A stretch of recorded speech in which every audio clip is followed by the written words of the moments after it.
इस समय एक ऐसी खबर जो तेजी से वायरल हो रही है जिसमें दावा किया जा रहा है कि सरकारी कर्मचारियों को प्रत्येक वर्ष 20 दिन अर्जित अवकाश लेना अनिवार्य होगा। इधर जब तक ये खबर की पड़ताल की गई तो पता लगा कि खबर पूरी तरह से फर्जी है, इसमें कोई भी सच्चाई नहीं है। केंद्र सरकार ने मीडिया रिपोर्ट को फर्जी बताया है, जिसमें कहा गया कि सरकारी कर्मचारियों के प्रत्येक वर्ष 20 दिन अर्जित अवकाश लेना अनिवार्य होगा। कर्नाटक मंत्रिमंडल में विस्तार के बाद से पार्टी के भीतर उठ रही विरोध की आवाजों के बीच मुख्यमंत्री बीएस येदियुरप्पा ने बृहस्पतिवार को असंतुष्ट भाजपा नेताओं से कहा है कि वे अपनी समस्याएं पार्टी आलाकमान के समक्ष रखें और दल को नुकसान पहुंचाने वाली टिप्पणियों करने से बचें। मुख्यमंत्री ने 17 महीने पुराने अपने मंत्रिमंडल में बुधवार को विस्तार करते हुए 7 नए मंत्रियों को शामिल किया, जबकि आबकारी मंत्री एच नागेश को कैबिनेट से बाहर किया गया है। प्रधानमंत्री नरेंद्र मोदी ने 16 जनवरी को प्रारंभ स्टार्टअप इंडिया इंटरनेशनल को वीडियो कॉन्फ्रेंसिंग के जरिए संबोधित करेंगे। इस दौरान पीएम मोदी स्टार्टअप्स के साथ बातचीत भी करेंगे। भारतीय रेलवे ने गुरुवार को ट्वीट अतिरिक्त किराया वसूलने की खबर को खंडन करते हुए सफाई दी। रेल मंत्रालय ने ट्वीट करते हुए कहा कि यात्रियों से ज्यादा पैसा वसूलने जाने की रिपोर्ट को भ्रामक और आधारहीन करार दिया गया। रेल मंत्रालय की ओर से जारी प्रेस विज्ञप्ति में कहा गया कि त्योहार के दौरान यात्री ट्रेनों की बढ़ती मांग को देखते हुए भीड़ को कम करने के लिए फेस्टिवल और हॉलीडे स्पेशल ट्रेन लगातार चलाई जा रही है। कोरोना संक्रमण से बचाव और रोकथाम के लिए जागरूक करने वाले अमिताभ बच्चन की आवाज में कॉलर ट्यून अब नहीं सुनाई देगी। उनकी जगह किसी महिला की आवाज का इस्तेमाल किया जाएगा। हालांकि अभी यह पता नहीं चल सका कि अमिताभ बच्चन के विकल्प के तौर पर किसकी आवाज का इस्तेमाल किया जाएगा। सुबह सुबह शहर में छाए कोहरे को लोगों को परेशानी को बढ़ा दिया गया है। खासकर सुबह काम पर ऑफिस जाने वाले लोगों को कड़ाके की सर्दी में अपने गंतव्य की ओर जाना पड़ा। हालांकि दोपहर 12:30 बजे के बाद सूर्यदेव ने दर्शन दिया और शहर में धूप निकल आई। धूप निकलने से शहरवासियों ने ठंड से थोड़ा राहत भी महसूस की है। ओडिशा में एक बाइक सवार पर ट्रैफिक नियमों के उल्लंघन के लिए 1 लाख रुपए से भी ज्यादा का जुर्माना लगाया गया। पहले तो पुलिस ने युवक को बाइक पर पानी वाले ड्रम को ढोने के लिए पकड़ा था, लेकिन जब उसके कागजातों की तहकीक की गई तो जुर्माने की रकम इतनी ज्यादा हो गई है कि जो उसके लिए बाइक बेचकर भी चुकाना मुमकिन था। यह घटना है दक्षिण ओडिशा के रायगढ़ जिले की, जहां कुछ ही दिन पहले बीजू जनता दल के एक सांसद पर भी पुलिस ने बिना हेलमेट बाइक चलाने वाले के लिए 5,000 रुपए का जुर्माना लगा दिया। दरअसल हाल ही के दिनों में राज्य सड़क दुर्घटनाओं में मौतों की संख्या में भारी इजाफा हो रहा है। इसी के चलते उड़ीसा पुलिस ट्रैफिक नियमों को ताक पर रखने वाले वाहन मालिकों पर खूब सख्ती दिखा रही है।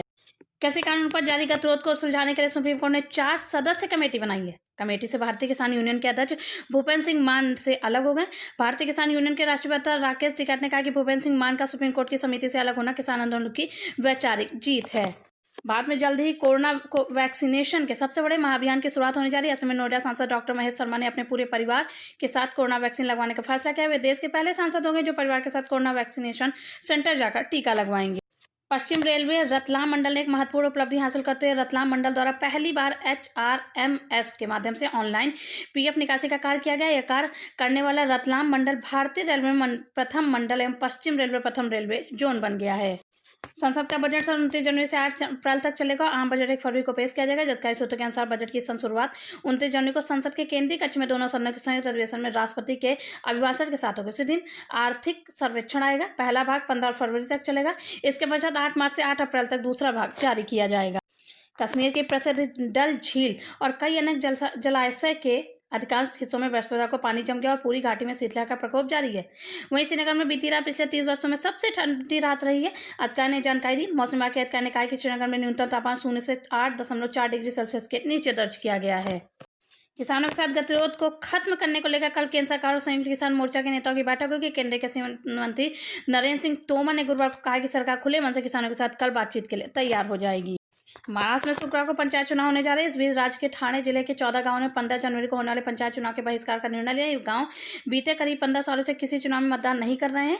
उधर नासिक व नंदुरबार जिले के 2 गांव में सरपंच पदों की नीलामी के बाद इन गांवों में चुनाव निरस्त कर दिए गए हैं। भारतीय वायुसेना के प्रमुख RKS भदौरिया ने गुरुवार को कहा कि 83 अतिरिक्त स्वदेशी एडवांस तेजस जेट के लिए CCS की मंजूरी वायु क्षमता।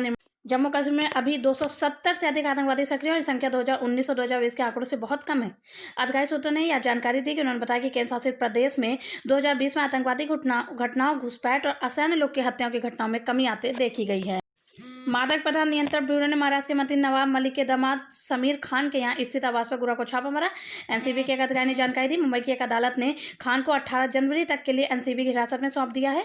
तब खान को नशीले पदार्थों संबंधी एक मामले में एनसीबी ने बुधवार को गिरफ्तार किया है। उत्तर प्रदेश में 16 जनवरी से प्रथम चरण में प्रदेश के 311 केंद्रों पर वैक्सीन लगाने का कार्य प्रातः 9 बजे से शाम 5 बजे तक चलेगा और इसकी सभी तैयारियां भी कर ली गई हैं। जहां भारत में कोरोना वैक्सीन लगाने का कार्यक्रम आगामी 16 जनवरी से पूरे देश में युद्ध स्तर पर शुरू किया गया। दक्षिण एशिया के कई देशों में ऐसे भी हैं जिन्हें अभी इस वैक्सीन के लिए थोड़ा सा और इंतजार करना पड़ेगा। खासतौर पर पाकिस्तान की बात करें जाए तो वहां पर सरकार का कहना है कि फरवरी के मध्य तक चीन की कंपनी सिनोफार्मा से पहली खेप पहुंच जाएगी। दिल्ली की रोहड़ी इलाके की 20 माह की बच्ची घनिष्ठा मौत के बाद 5 लोगों को जीवन दान दे गई। 20 माह की बच्ची घनिष्ठा देश की सबसे कम उम्र की कैडेवर डोनर बन गई है। घनिष्ठा के लीवर, दिल, दोनों किडनी और कॉर्निया सर गंगा राम अस्पताल में डोनेट किया गया, जिसके बाद उन्हें पाकिस्तान के अशांत प्रांत बलूचिस्तान में अक्सर ही वहां के निवासियों पर सेना और अन्य सुरक्षा बलों की ज्यादातर खबरें आती रहती हैं। पिछले कुछ सालों से हजारों बलूच युवा पाकिस्तान की फौज द्वारा गायब कर दिए गए, आज तक नहीं मिले। इसी बीच एक ट्वीट पर एक ऐसा वीडियो सामने आया जिसमें कुछ लोग एक गधे को गोली मारते हुए दिखाई दे रहे हैं। एक बलूच एक्टिविस्ट द्वारा शेयर किए गए इस वीडियो में नजर आया कि पाकिस्तान की नेवी फोर्स का एक कमांडो गधे को कम से कम 2 गोलियां मारता है और उसकी मौत हो जाती है। ट्रंप प्रशासन ने सस्ते विदेशी श्रमिकों से अमेरिका कामगारों के हितों की रक्षा करने के लिए H-1B जैसे वीजा कार्मिकों के जरिए आने वाले विदेशी कर्मचारियों के न्यूनतम वेतन में उल्लेखनीय बढ़ोतरी की। इसके लिए अंतिम नियम की घोषणा भी की गई है। प्याज और आलू की कीमतें घटने से दिसंबर 2020 में थोक मूल्य सूचकांक आधारित मुद्रास्फीति घटकर 1.22% पर आ गई है। बृहस्पतिवार को जारी सरकारी आंकड़ों में जानकारी दी गई। नवंबर 2020 में थोक मूल्य सूचकांक आधारित मुद्रास्फीति 1.55% पर थी। दिसंबर 2019 में यह 2.76% पर थी। केंद्र सरकार के नए कृषि कानूनों को लेकर किसान पिछले 1.5 महीने से दिल्ली की सीमा पर धरना प्रदर्शन कर रहे हैं। कृषि कानूनों पर किसानों और सरकार के बीच टकराव को खत्म करने के लिए 8 दौर की वार्ता हो चुकी है, लेकिन अभी तक हल नहीं निकल पाया है। दिल्ली हाईकोर्ट ने आज इस्पा मालिकों को बड़ी राहत मिली है। दिल्ली हाईकोर्ट ने राजधानी इस्पा खोलने की अनुमति दे दी, लेकिन इसके लिए इस्पा मालिकों को कोरोना नियमों का पालन करना होगा। हाईकोर्ट ने कहा कि पूरी सुरक्षा के साथ ही इस्पा को दोबारा खोला जा सकता है। इसके साथ ही इस्पा मालिकों को हर 2 हफ्ते अपने कर्मचारियों का कोरोना टेस्ट भी कराना होगा। हाईकोर्ट ने यह निर्देश दिया है कि हर 2 हफ्ते में कर्मचारियों का कोरोना टेस्ट कराना जरूरी होगा। बलिया जिले जेल से भागे कैदी बेचूराम बलिया जनपद के थाना कोतवाली क्षेत्र के काजीपुर कांग्रेस के पास पुलिस मुठभेड़ में गिरफ्तार हो गया है। पुलिस ने आज दोपहर 2 बजे भोर में पुलिस मुठभेड़ में बेचू को गिरफ्तार करने में कामयाबी मिली। बेचूराम अपने साथी के साथ मोटरसाइकिल से कहीं जा रहा था, जिसको पुलिस ने घेराबंदी कर गोली चलाई, जो बेचू के पैर में लगी, जबकि दूसरा साथी भागने में कामयाब रहा है।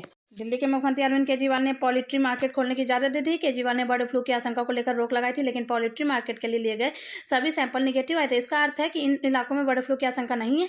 रिपोर्ट निगेटिव आने के बाद सरकार ने पोल्ट्री मार्केट खोलने की इजाजत दे दी है। पूर्व सैनिक दिवस को संबोधित करते हुए रक्षा मंत्री ने कहा कि हमारी सेना के जवानों ने जिस शौर्य और पराक्रम का परिचय दिया वह अभूतपूर्ण है। हम भारत के सम्मान पर किसी भी तरह की आंच नहीं आने देंगे। उन्होंने कहा कि अंग्रेजी में कहावत है कि once a soldier always a soldier या वेटरन्स डे हमें याद दिलाता है उन पर जो अपने और आपके परिवार में आपके द्वारा दी गई सेवा के दौरान है। इस दौरान उन्होंने कहा कि अब सरकार ने देश में रक्षा सेक्टर को बढ़ावा देने के लिए 83 तेजस विमान की मैन्युफैक्चरिंग ऑर्डर HAL को दिया है और इस निर्णय में करीब 50,000 नए रोजगार के अवसर पैदा हो जाएंगे। पीलीभीत में बर्ड फ्लू की पुष्टि के बाद जिले के हड़कंप की स्थिति बनी हुई है। बीते दिनों लगातार हो रही दर्जन मुर्गियों और बत्तख की मौत के मामले में रिपोर्ट में बर्ड फ्लू की पुष्टि से जिले में दहशत का माहौल बना हुआ है। वहीं पीलीभीत के जिलाधिकारी पुलकित खरे ने अधिकारियों को निर्देश जारी करते जिला के जलाशय पर पोल्ट्री फार्म पर सैंपलिंग कर जांच के आदेश भी दे दिए हैं। बिहार राज्य के रोहतास जिले के विक्रमगंज के वाजिद अली की स्टोरी काफी प्रेरणादायक है। वाजिद अली के पिता का नाम साहेब अली है और इनके बड़े भाई का नाम सजीद अली है। वाजिद की सफलता, वाजिद की मेहनत के साथ उनके बड़े भाई साकिर अली, साजिद अली और गुरु RK श्रीवास्तव का बहुत बड़ा योगदान है। उन दिनों साजिद अपने बड़े पापा की दुकान पर कर रहा था, कपड़ा सिला करता था, परंतु समय बदला, परिश्रम बदला तो आज साजिद को अपना खुद का दुकान हो गया है। RJD सुप्रीम लालू यादव के बड़े बेटे और हसनपुर विधायक तेज प्रताप यादव का मकर संक्रांति के दिन अलग अंदाज दिखा। पिता लालू यादव की ही तरह पूरे अपने अनोखे अंदाज के लिए जाने वाले तेज प्रताप गुरुवार को घुड़सवारी करते दिखे। इससे पहले उन्होंने अपने आवास पर पिता लालू यादव के निर्देश पर गरीबों को दही चूड़ा का भोजन भी कराया है। किसान संगठनों का 50वें दिन भी दिल्ली की सीमा पर प्रदर्शन जारी है। किसान कृषि कानूनों को रद्द करने की मांग कर रहे हैं। इसी बीच किसानों और सरकार के बीच 9वें दौर की होने वाली बैठक को लेकर स्थिति साफ हो गई है।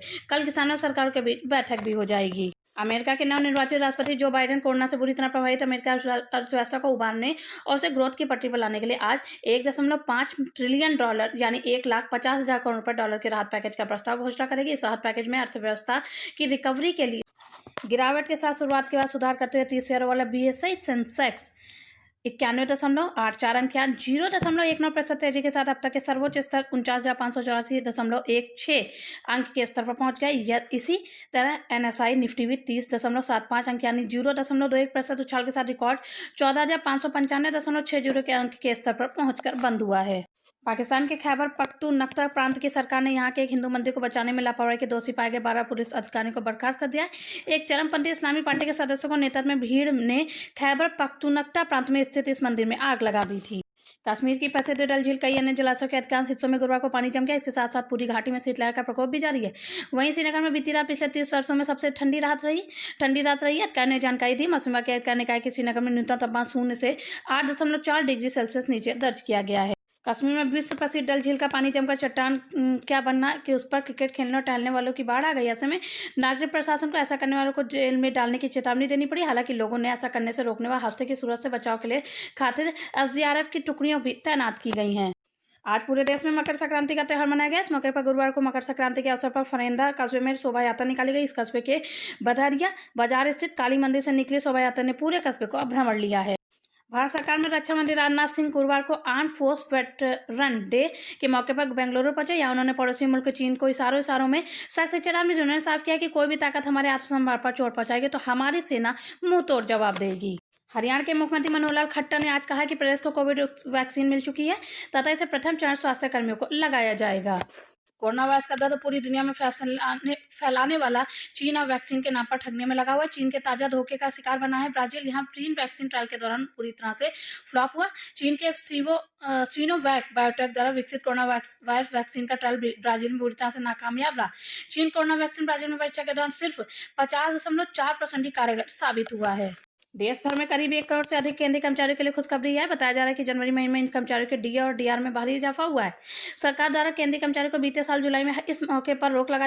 व्हाट्सएप की नई प्राइवेसी पॉलिसी को दिल्ली हाईकोर्ट में चुनौती दी गई। याचिका में कहा गया कि व्हाट्सएप ऐप की नई प्राइवेसी पॉलिसी को लोगों की निजता के अधिकार का उल्लंघन हो रहा है और देश की राष्ट्रीयता को भी खतरा बना हुआ है।